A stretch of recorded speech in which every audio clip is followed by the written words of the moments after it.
Hey man, this is Neil from The Exceptional Man. You know, I've been a men's coach for a little bit over a year and a half now. I've helped dozens of men one-on-one, hundreds more through different online support groups.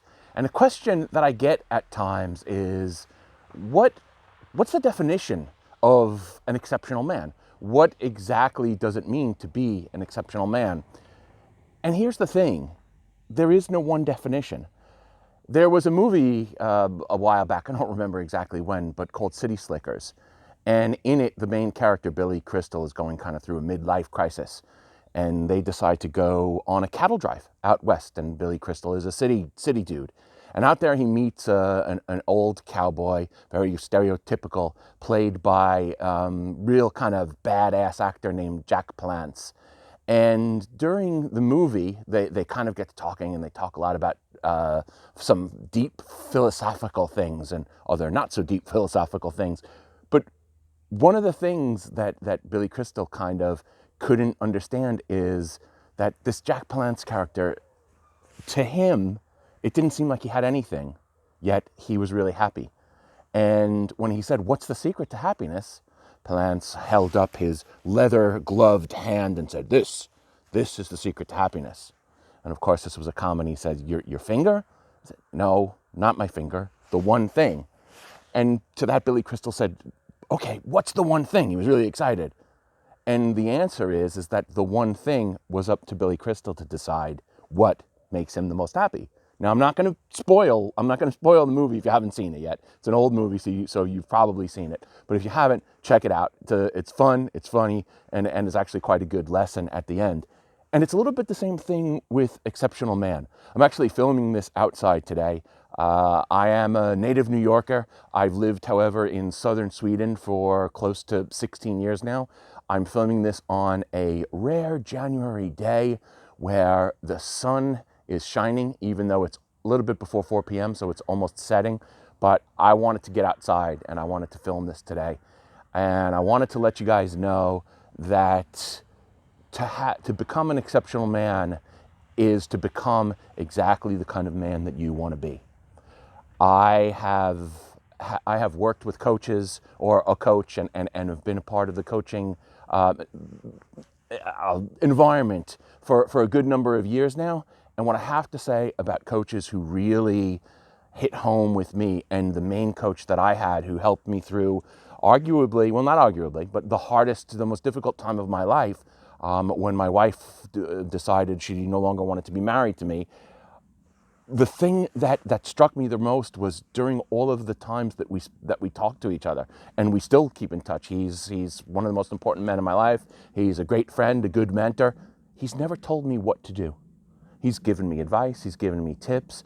He's asked me, well, if you did this, what would happen? And if you did that, what would happen? But he's never told me what I needed to do to be happy, to become an exceptional man.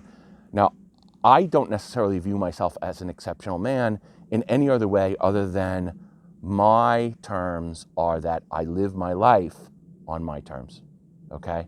I think that if I had to define what being an exceptional man is that, what are your terms? And now, as long as those terms don't hurt other people, the environment, animals, things like that, okay? As long as they do no harm, then you're on path. You're on track. This is the way that I have built my life. I'm single, happily single. I got 3 great kids. 2 of them who live with me, every 2 weeks on, 2 weeks off. Got great relationships with 2 of them. A little bit strange with the third one. He's 18. He doesn't just think he knows everything. He knows everything. But yet, even though we have a little bit of a difficult relationship sometimes, he knows I love him. He knows I'm there for him, and we still get along quite well, regardless. And that, to me, has meant more than any fancy cars, any big job title, a huge bank account, et cetera, et cetera.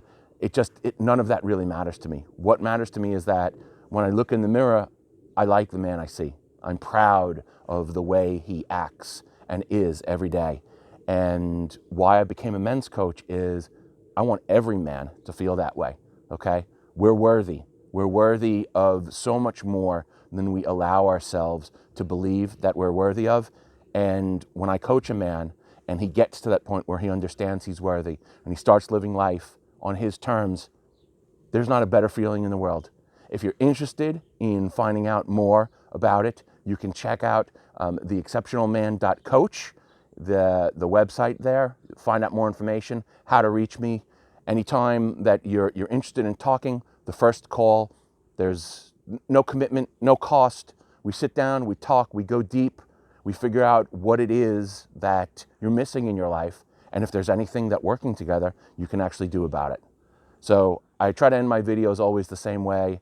I have no shame or embarrassment these days in saying I love you to other men and calling other men brothers, because I have a biological brother, but I've never had as many brothers as I've had since starting this work and building this community. So a lot of love to you, brothers. Hope to see you somewhere down the line. Take care.